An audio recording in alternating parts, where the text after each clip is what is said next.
performer is Micah Jeffries.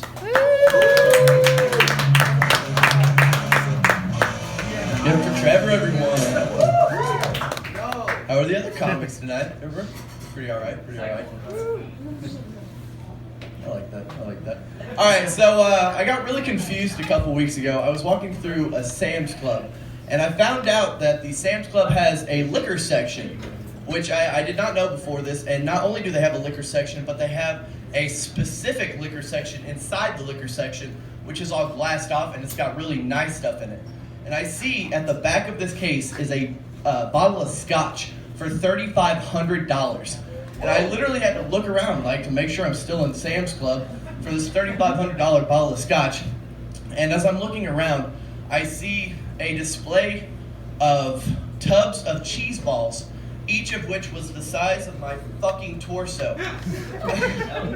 And I'm thinking to myself, who is their target consumer here? Like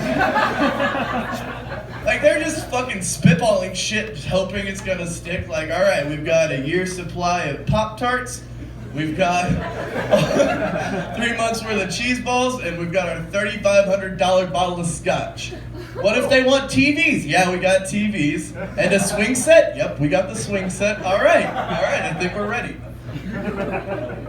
But I was walking through a dollar store, though, a couple weeks ago, buying snacks to steal or sneak into the movie theater, as one does. And I saw this bag of chips by a company I'd never seen before. It was called Poor Brothers, and the poor was with an E at the end, but they're not fooling anyone. But I realized that they know exactly who their target consumer is.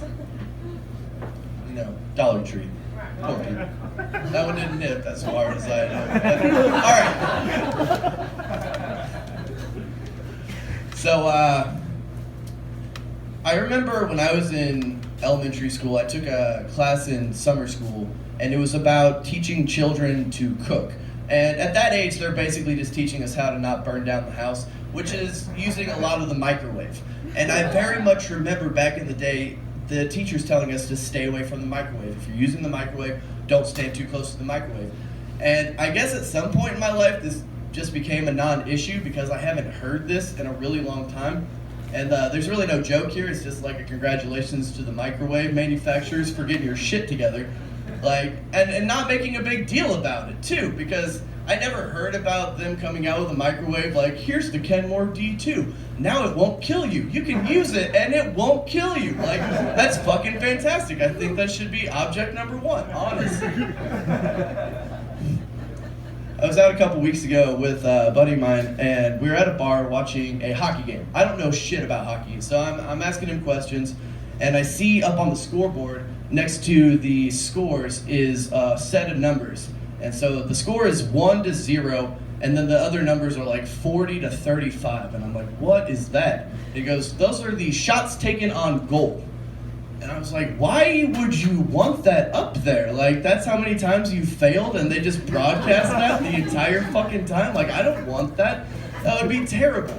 But I feel as though that every hockey player has the exact same mindset as every douchey college guy. Take enough shots, you're gonna score.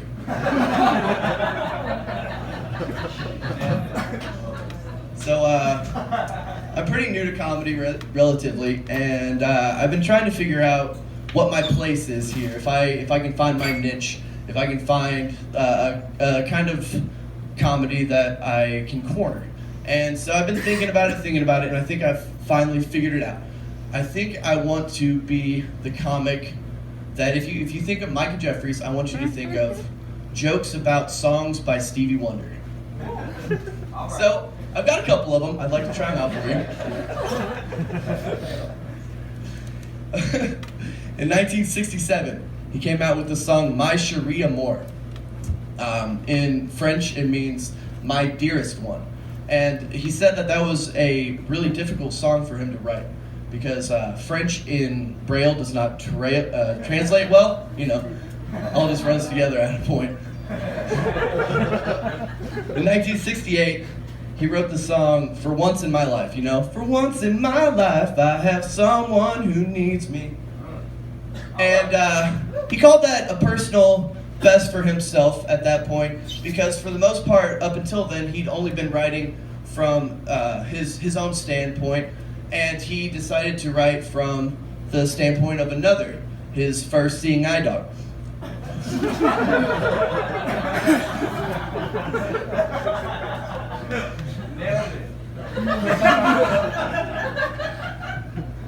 I've got one more. In 1976, he wrote the song, "Isn't She Lovely?" Now, most people think that this song was written about the birth of his first daughter, but that is not true. That is not true.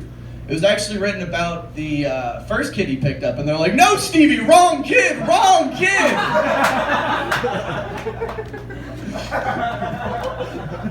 But if I could leave you with anything here tonight, it is the image. I'll take it back to a nicer place. It is the image of a nearly 30-year-old Stevie Wonder, and he's sitting there. He's coddling his newborn baby daughter. He's holding there. He's rocking her gently to calm her down, and then he takes his hand and he rubs it all over her face to see what she looks like. Have a good night.